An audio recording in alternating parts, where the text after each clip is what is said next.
Well, hello, everybody.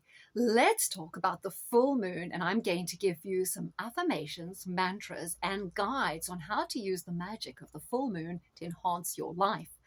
First of all, the gem for full moon is rose quartz, and it's about subconscious dreams, contentment, mirages, illusions, moodiness, confusion, restlessness, and disquiet.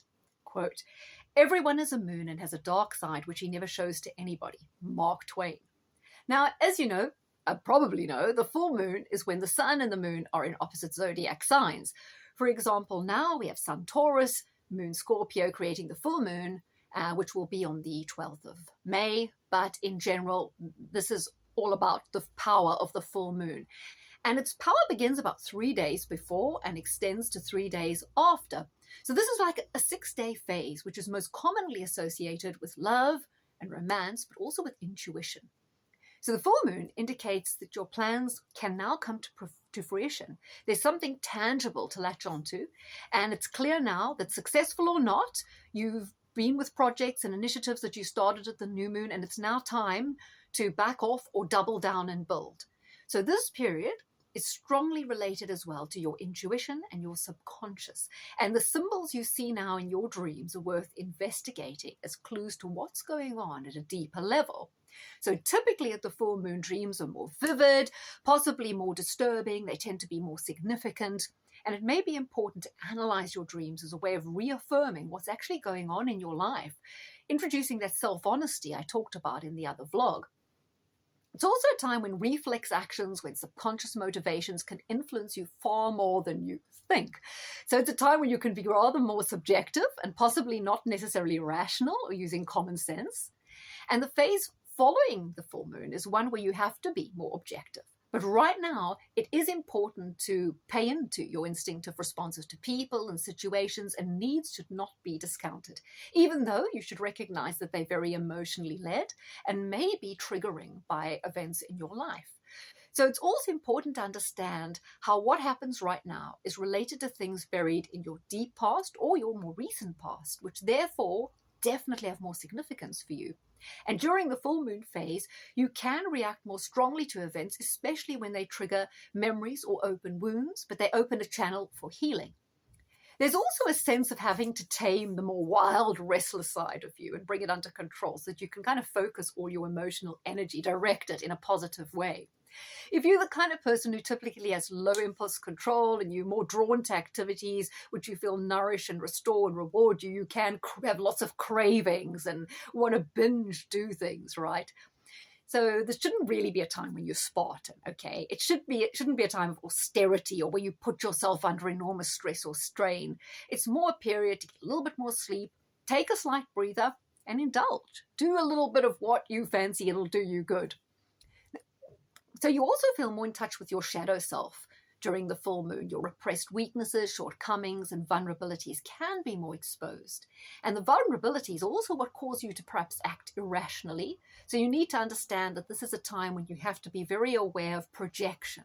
Others may project their anger or their frustration on you. Likewise, you could project your discarded or repressed emotions onto other people, and this can affect relationship dynamics. So it's vital not to play the blame game. You need to accept total responsibility for your fate and your destiny. And while you should be gentle with yourself and not self-critical, you shouldn't allow yourself to indulge in blame or self-pity, because that's giving away your power. So this full moon phase can induce the inclination to see things as happening to you and to feel that you're at the mercy of fate and not in control. But once you change that perception, you can become a lot more proactive and you'll restore that sense of control. It's vital. Now, they say we repeat patterns in life, and some say that's only because we tend to notice patterns and we will then recognize that we're repeating them. But whichever way it is, this is a period, regardless of what you initiated at the new moon, this is great for breaking habits, for breaking patterns, and for starting new positive habits or rituals. The Habits of Successful People, that book, could be kind of an important thing to take note of, during this phase. Now, sometimes relationships and family life go through upheaval and turbulence. As what has been hidden comes to light, people will reveal suddenly their emotions and intentions because of that lack of self-control. But this is kind of important because blockages and negativity can suddenly be released, can be understood, can be dissipated, some ruffled feathers, but at least some more clarity. So if you've kind of been feeling something is coming, you felt as if you were in a bit of a pressure cooker situation, now is the time where you really need to release that pressure. So you can either move forward or kind of not spend so much energy repressing things. So no matter what you initiated at the new moon, this is still a time to address negative thinking, negative self-talk, and to program your mind for greater positivity. Now, full moon is not a time to deny fears or anxieties or any depression that you're experiencing, but do acknowledge it. Try to speak to yourself about it. Don't dwell on it, but think through it. See if there are any positive ways forward in any respects. Now, full moon's often also a confusing time. It'll be a little discombobulating. It's also a time of illusion and deception where things are not quite as they seem. So it's good to hang 10, be patient and maybe sit out this time without making any major decisions, especially if you feel emotional or uncertain, because things will become more clear as we go through the next 2 weeks. It's typical that right now you won't have enough information because things are still hidden, but soon it'll come to light. Now, the full moon, it's restless. There's a desire to move forward, but there's not always the ability to do so because things just don't feel like they're clicking yet, and you need more time for the full unfoldment of events. So it's important not to let your imagination run away with you. Things are definitely not as bad as they seem. They also may not be as good as they seem because this phase encourages extremes and you don't always see everything in perspective. So it's not also unusual to have a bit of a crisis of confidence, to question yourself, or to suddenly lose interest in what you've been doing right now. You're bound to have doubts, but this is just because certain emotions come to light. They're harder to keep control of, and you need to perhaps listen to some of them and understand why. Why are you feeling ambivalent? Also, pay attention to dreams, but be gentle with yourself. Allow yourself time away from the rat race. If you want to meditate, go to the movies, listen to some more music, just recharge your battery so that you feel you can clear your mind, which is very important right now. So what are your full moon objectives? Well, it's a vibrant and creative time. You may feel quite joyous, excitable, or you could actually feel a little deflated.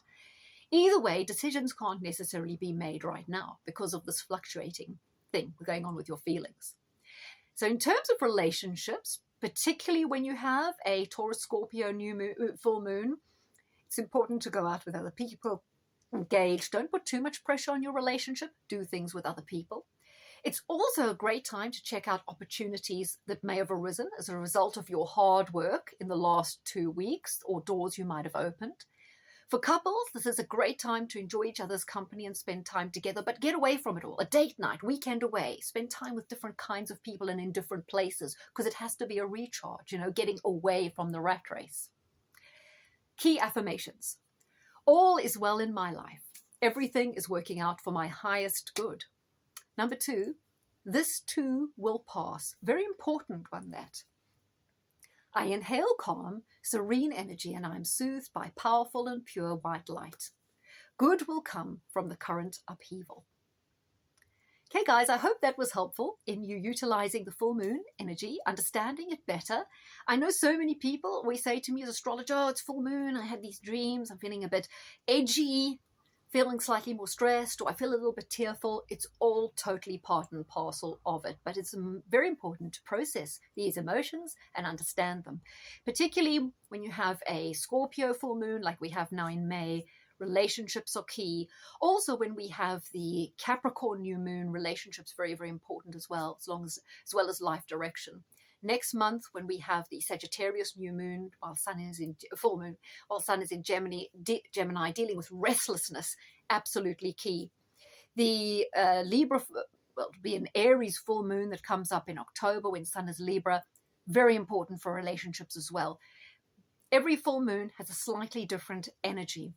The Pisces and the Virgo full moon, or it will be the Pisces full moon that we have next as we go into September, very key for the subconscious and for healing and purging. Take care. Hope you enjoyed.